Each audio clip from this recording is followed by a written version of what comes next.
Hi, my name is Carla, and I'm going to be doing my informative speech on the Roaring Twenties. Imagine you are out every weekend at parties wearing either flapper dress, three-piece suits with wide lapels, and high-rise cuff trousers. Parties are thrown like no other. Champagne towers, houses filled with people of different backgrounds. Now, if you're like me, this might sound like your ninth grade English reading assignment, The Great Gatsby. When this book was written, the United States was going through an era which historians call the Roaring Twenties. These social, political, and economic trends in the United States changed dramatically in the 1920s. The country's confrontation with cultural, political, and economic diversities was largely responsible for the development seen during this era. Now, as I previously stated, Great Gatsby was one of the most famous works written during the 1920s, and it was based around parties and Jay Gatsby, a famous person who was seen with new money and was competing against old money. Now, during this era of prosperity and optimism, cultural trends were being set.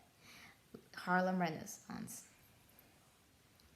According to Khan Academy, the Harlem Renaissance was a flourishing of African American art, music, literature, poetry, centered in New York City's Harlem neighborhood.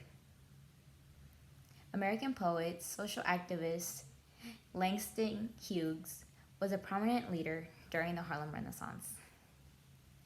He became one of the earliest innovators of the literary art form called jazz poetry. Now, one of his famous works is The Weary Blues and The Mother's Two Sons. Another cultural change was the birth of the new woman. In an article written by History, after the war, the world would become synonymous with the new breed of 1920s women who bobbed their hair above their ears, wore skirts that skimmed their knees, smoked cigarettes, and drank alcohol while dancing in jazz clubs, always surrounded by admiring male suitors. Flapper fashion would not have been complete without the creeping hemline, which by 1925 or 1936 reached a frightening height of 14 inches above the ground. According to Joshua M. Seitz in Flapper, a madcap story of sex, style, celebrity, and the women who made America modern. The scandalous appearance was completed with sheer stockings, were occasionally rolled below the knees. A significant change for women when comparing what they wore from eras before the 20s. You would notice that they explored new found freedoms. Now, during the Roaring Twenties, political change began to occur. As women demanded suffrage, they finally could vote at last with the 19th Amendment, which stated that the right of citizens of the United States to vote should not be denied or abridged by the United States or by any state on account of sex. Congress shall have power to enforce this article by appropriate legislation. As a member of the Democratic Party, President Woodrow Wilson believed that the government should not be able to improve people's lives. But following World War I, the men who would choose how to lead the nation would come from the Republican Party, which were more business oriented.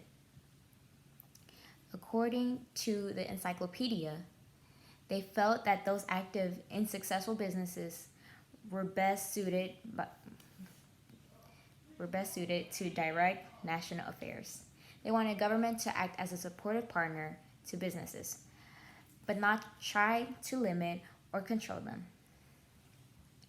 With the economy flourishing during the 20s, Democrats soon realized that the Democratic Party was right. As a result, the telepolitics and administration throughout this time period is characterized by an extraordinarily close relationship between business and politicians. Despite the fact that there were still voices for a more active role, despite the fact that there were still voices calling for the government to play a more active role in reform and people concerned about the poor and oppressed, the laissez-faire policy philosophy, which was based on the ideal that government should not interfere with the free market in order for them to flourish, prevailed. The majority of Americans appear to agree with this viewpoint. Only the Great Depression, a period of economic decline and misery that lasted from the late 1920s until the early 1940s, could persuade them to change their opinions. Now, for the economic, the Roaring Twenties wouldn't be the Roaring Twenties if it wasn't for the economy flourishing. According to the balance, the 1920s is a decade when America's economics, 42% mass production spreads new consumer goods into every household. The modern auto and airline industries were born. The U.S. victory in World War I gave the country its first experience of being a global power. With becoming an investor being easy, many people decided to learn and invest in stocks. The United States experienced a period of rapid economic expansion in the 1920s. The beginning of the modern age, as we know, it began on that decade.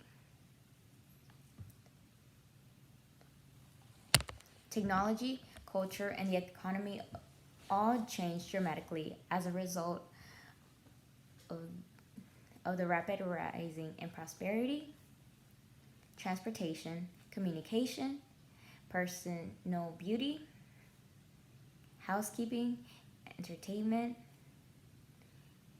and many other aspects of our lives due to the electricity boom. The wealth of the 1920s spawned new ideas and ways of thinking. Women were granted new rights and concepts such as voting and independence.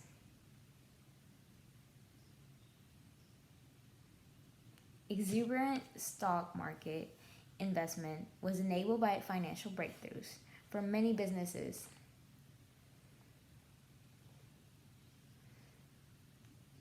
And the labor sector. The same euphoria, however, resulted in asset bubbles and an overheated economy.